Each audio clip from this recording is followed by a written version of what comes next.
प्राचीन समय में रानियां और महारानियां अपने बालों को केवल सुंदरता के लिए नहीं बल्कि स्वास्थ्य और शक्ति का प्रतीक मानती थीं। वे बालों की देखभाल को एक नियमित आयुर्वेदिक साधना की तरह अपनाती थीं। सुबह उठते ही वे सबसे पहले अपने बालों को लकड़ी या हाथीदांत की कंघी से बहुत धीरे धीरे संवारती थीं, जिससे सिर की त्वचा में रक्त संचार बढ़े और जड़ों तक पोषण पहुँचे। इसके बाद सप्ताह में 2 से 3 बार वे प्राकृतिक तेलों से सिर की मालिश कराती थीं। इस तेल में नारियल या तिल के तेल को भृंगराज, आंवला, ब्राह्मी, जटामांसी और नागरमोथा जैसी जड़ी बूटियों के साथ धीमी आंच पर पकाया जाता था। यह तेल न केवल बालों को घना बनाता था बल्कि समय से पहले सफ़ेद होने और झड़ने से भी बचाता था। रानियां अपने बाल कभी भी केमिकल या तीखे साबुन से नहीं धोती थीं। वे रीठा, शिकाकाई और आंवला को रात भर पानी में भिगोकर उसका लेप या पानी तैयार करती थीं और उसी से बाल धोती थीं। इससे बाल साफ भी रहते थे और उनका प्राकृतिक तेल भी बना रहता था। बाल धोने के बाद वे बालों को जोर से रगड़ती नहीं थीं बल्कि सूती कपड़े से हल्के हाथों से सुखाती थीं और धूप या खुली हवा में बालों को स्वाभाविक रूप से सूखने देती थीं। आहार पर भी वे विशेष ध्यान देती थीं।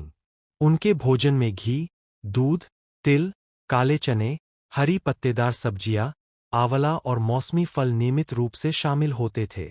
वे मानती थीं कि जब शरीर भीतर से पोषित होगा तभी बाल लंबे और घने होंगे। मानसिक शांति को भी वे बहुत महत्व देती थीं, इसलिए ध्यान, सुगंधित जड़ी बूटियों से स्नान और पर्याप्त नींद उनकी दिनचर्या का हिस्सा थी, क्योंकि आयुर्वेद में तनाव को बालों के झड़ने का बड़ा कारण माना गया है।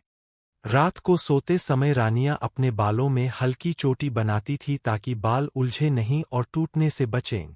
वे कभी भी गीले बालों में नहीं सोती थीं और नहीं बालों को कसकर बांधती थीं।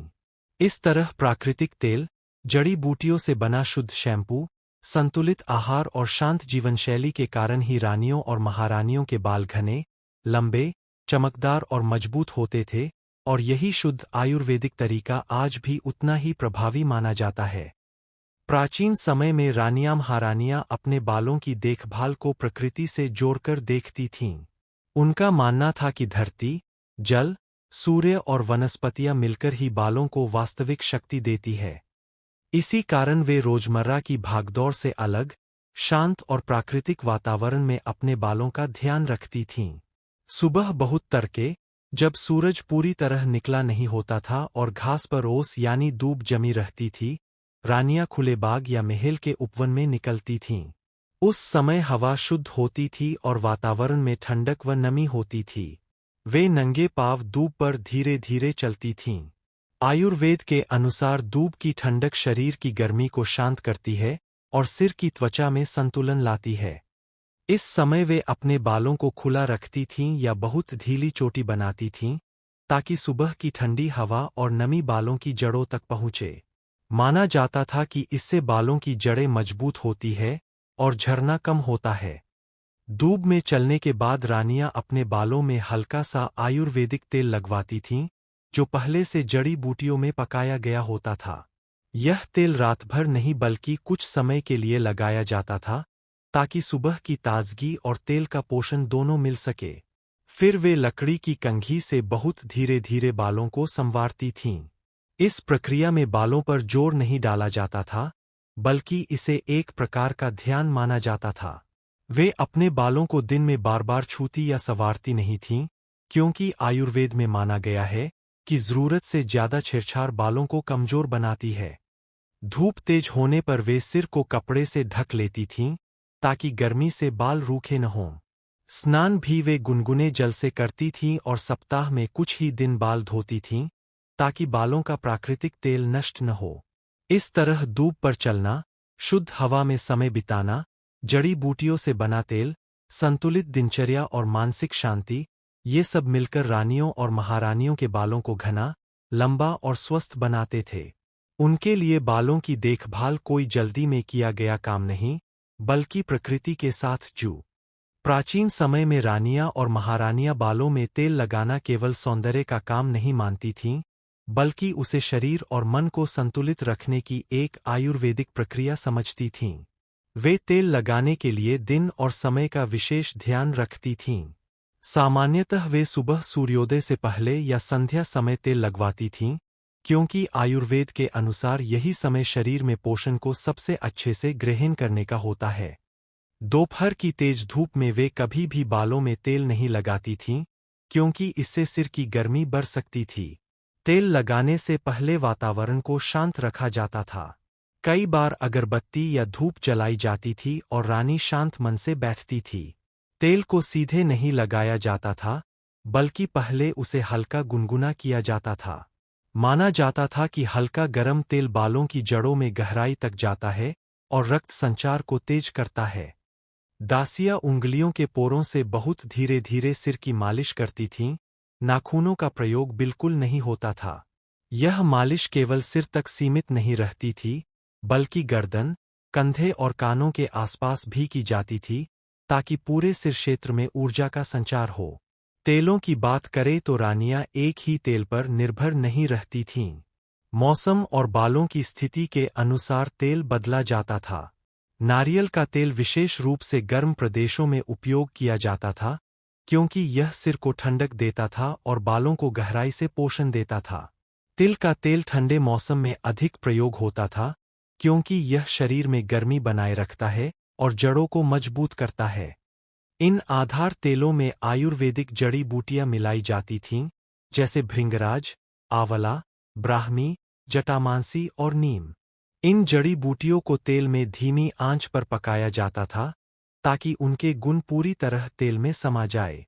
कई रानियां अरंडी के तेल की कुछ बूंदें भी मिलवाती थीं, क्योंकि इसे बालों को घना और मजबूत बनाने के लिए बहुत प्रभावी माना जाता था। कभी-कभी बादाम का तेल भी मिलाया जाता था, जिससे बालों में चमक और मजबूती आती थी। यह तेल सप्ताह में 2 या 3 बार लगाया जाता था, रोज नहीं, ताकि बालों का प्राकृतिक संतुलन बना रहे। तेल लगाने के बाद रानियां कुछ समय विश्राम करती थीं और बालों को बांधकर नहीं रखती थीं, बल्कि ढीली चोटी या खुले बालों में रहने देत। जासवंत, गुड़हल केशों का जीवन। इसके बाद रानी जासवंत की पत्तियां और फूल चुनतीं। उन्हें पत्थर की सिल पर पीसकर हरालाल लेप बनातीं। ऋषि बताते, जासवंत केशों को नया जीवन देता है।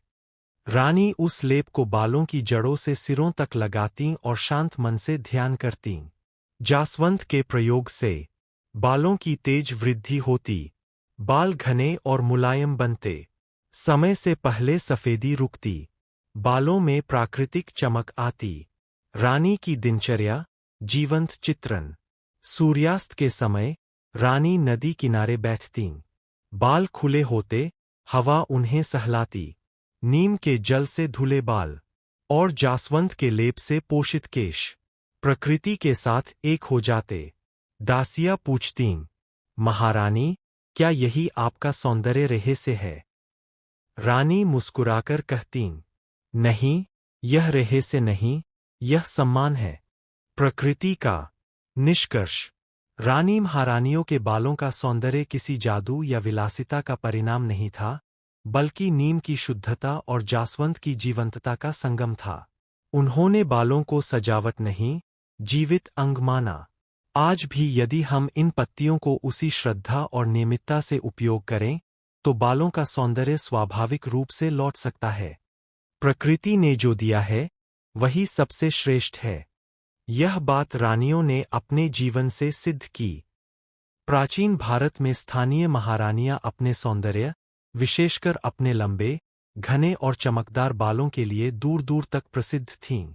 उस समय न तो रासायनिक शैम्पू थे, न तेलों में मिलावट, फिर भी उनके बाल जीवन भर स्वस्थ रहते थे। इसका कारण था प्रकृति पर विश्वास और जड़ी बूटियों का नियमित उपयोग। इनमें प्रमुख स्थान रखती थी नीम की पत्ती, मेथी और जासवंत, गुड़हल की पत्तियां। कहानी, रानी पद्मावती और उनके केशों का रहस्य। कई वर्ष पहले मध्य भारत के एक छोटे से राज्य में रानी पद्मावती राज्य करती थीं। उनके बाल इतने लंबे और घने थे कि कमर से नीचे तक लहराते थे।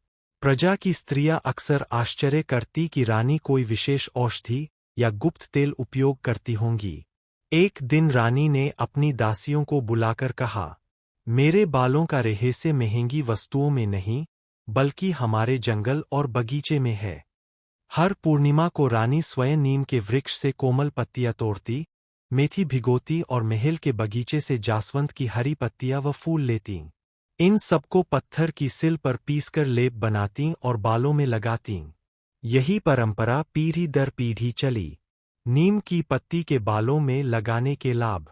नीम को आयुर्वेद में रोगनाशक वृक्ष कहा गया है। लाभ: सिर की खुजली और रूसी समाप्त करता है। बालों की जड़ों को संक्रमण से बचाता है। जूं और फंगल रोगों से रक्षा।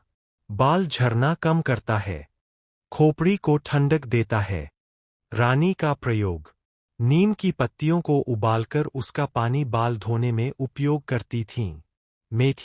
मेथी दाना पत्ती के बालों में लाभ।